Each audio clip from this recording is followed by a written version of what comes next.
Good afternoon. There have been a lot of conflicting reports and rumors today about the cuts issued by the Trump administration last night to programs that affect average Americans.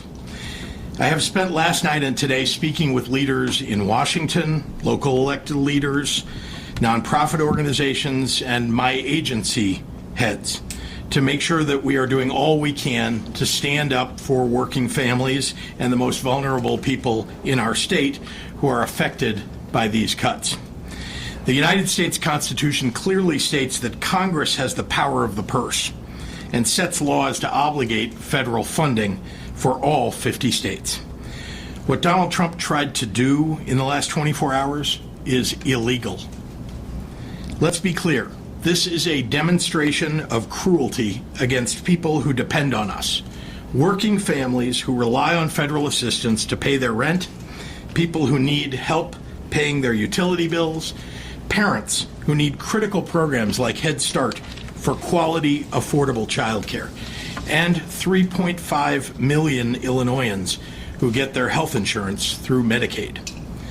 Despite what the White House press secretary said at the podium earlier, I believe it is my duty to report to you the truth of what actually happened today in Illinois. Donald Trump's administration is lying to you. The White House's attempt to walk back what they did today does not match what we saw on the ground. They assured us that Medicaid would not be affected. That was a lie. Our state agencies were unable to access the Medicaid system until an hour ago, preventing payments for services. And this has been reported from states across the nation.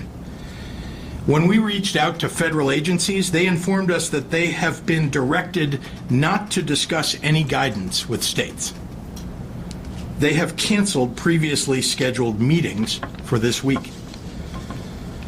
The White House assured us that Head Start would not be affected. That was a lie. Providers across the state experienced outages, and some were unable to make their payroll.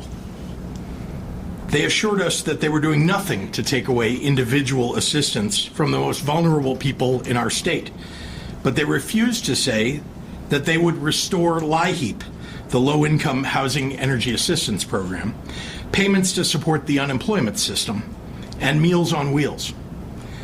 These are programs that hundreds of thousands of Illinoisans depend on: children, seniors, veterans, working parents. Let's just be clear about what happened over the last 24 hours.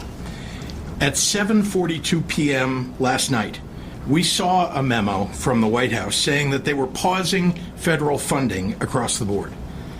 This morning, along with all 50 states across the country, we discovered that our ability to access critical federal funding had been cut off. And now the administration would like us to believe that these were just coincidental website outages. Donald Trump and his administration have not earned the benefit of the doubt. They are either lying to us or they are critically incompetent.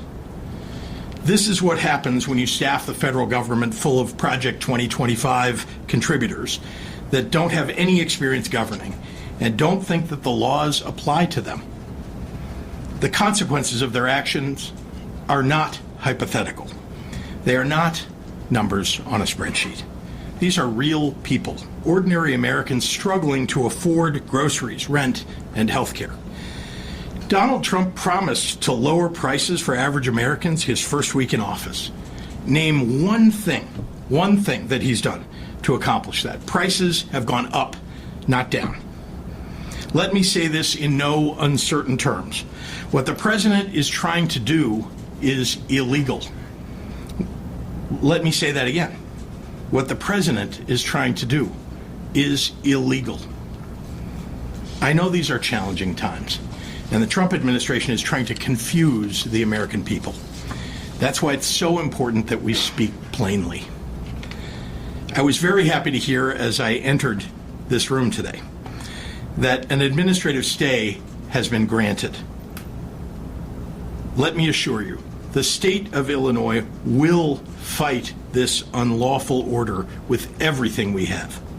We're working with the Attorney General, who has moved forward with other states to continue pursuing legal action to protect the people of Illinois.